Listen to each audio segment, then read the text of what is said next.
నెల్లూరు సిటీలో double murder తీవ్ర కలకలం సృష్టిస్తుంది.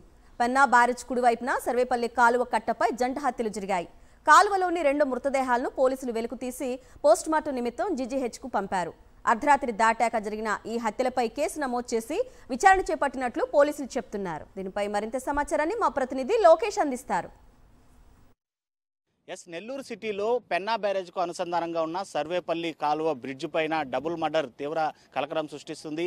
అర్ధరాత్రి దాటాక వేకోజామున 3 గంటల ప్రాంతంలో కూడా ఈ డబుల్ మర్డర్ జరిగినట్లుగా కూడా పోలీసులు ప్రాథమికంగా ఒక అంచనాకు వచ్చారు. ప్రస్తుతం నేను ఏదైతే డబుల్ మర్డర్ జరిగినటువంటి ప్రాంతంలో ఉన్నానో ఇది పెన్నా బ్యారేజ్కి కుడివైపుగా సర్వేపల్లి ప్రవహించేటువంటి ఒక కాలువగా చెప్పాలి. ఈ కాలువ పైన కూడా బ్రిడ్జ్ ఉంటుంది, అదేవిధంగా గేట్లను కూడా అమర్చినటువంటి పరిస్థితి. అయితే ఇక్కడికి కాస్తంత దూరంలో అంటే 50 మీటర్ల దూరంలో ఇద్దరు యువకులు అదేవిధంగా మరికొంతమంది గుర్తు తెలియని వ్యక్తులు ఘర్షణ పడినట్టుగా కూడా తెలుస్తుంది. ఆ ఇద్దరు యువకుల్ని కూడా ఇక్కడికి తీసుకొని వచ్చి ఇట్లా కట్లు అదేవిధంగా కొన్ని మారణాయుధాలతో వారిపైన దాడి చేసి తీవ్ర రక్తస్రావం వచ్చేంత వరకు కూడా వాళ్ళని తీవ్రంగా హింసించి హతమార్చి ఒక వ్యక్తి మృతదేహాన్ని అయితే మాత్రం ఇక్కడే కనిపిస్తున్నటువంటి బ్రిడ్జికి ఎడమవైపుగా ఏదైతే నిల్వ ఉన్నటువంటి నీటిలో పడవేసినటువంటి పరిస్థితులు చాలా స్పష్టంగా కనిపించాయి. ఆ యువకుడి మృతదేహాన్ని కూడా పోలీసులు వెలికి తీసినటువంటి పరిస్థితి. అయితే రెండో యువకుడిని కూడా హతమార్చారు. ఆ రెండో యువకుడిని కూడా ఇక్కడి నుంచి దాదాపు 150 మీటర్ల దూరంలో ఉన్నటువంటి ఇదే కాలువలోనే పడవేయడానికి హింసించుకుంటూ అంటే చిత్రహింసలకు గురి చేస్తూ రక్తస్రావము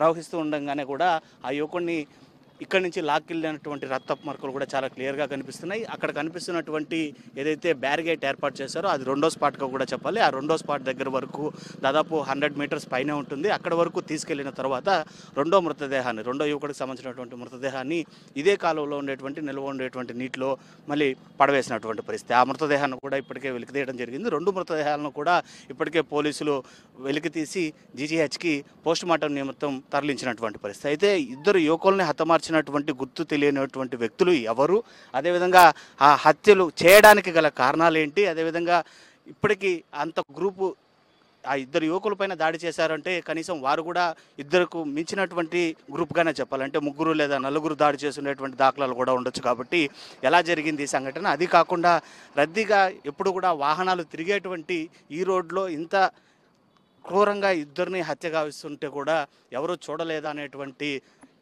అనుమానం కూడా కలుగుతున్నటువంటి పరిస్థితి. సో వీటన్నిటిని కూడా దృష్టిలో ఉంచుకొని పోలీసులు ఆ రకమైనటువంటి విచారణ చేపట్టారు. ఇప్పటికే డాగ్ స్క్వాడ్ను కూడా ఇక్కడికి రప్పించడం జరిగింది. వాటి ద్వారా క్లూస్ను సేకరించడం కూడా జరిగింది. అదేవిధంగా క్లూస్ టీం కూడా ఇక్కడికి రావడం జరిగింది. అయితే ప్రస్తుతం స్పాట్లో డిఎస్పీ కూడా ఉన్నటువంటి పరిస్థితి. ఇది రెండో స్పాట్గా చెప్పాలి. ఏదైతే ఇక్కడికి తీసుకొని వచ్చిన తర్వాత రెండో మృతదేహాన్ని ఇదే నిల్వ ఉన్నటువంటి నీటిలో పడవేసినటువంటి పరిస్థితి. ఈ ప్రస్తుతానికైతే మాత్రం ఈ 2 మృతదేహాలను కూడా వెలికి తీసి ఇప్పటికే పోస్టుమార్టం నిమిత్తం తరలించినటువంటి పరిస్థితి ఉంది. అయితే దీనికి సంబంధించి వివరాలు పోలీసులు అయితే మాత్రం ప్రాథమికంగా నమోదు చేసుకొని విచారణ చేపడుతున్నటువంటి పరిస్థితి. ప్రస్తుతం ఇక్కడికి డిఎస్పీ గారు కూడా చేరుకోవడం. మేడం, ఎలా జరిగింది, ఏంటి ప్రాథమికంగా ఎలాంటి వివరాలు ఉన్నాయి?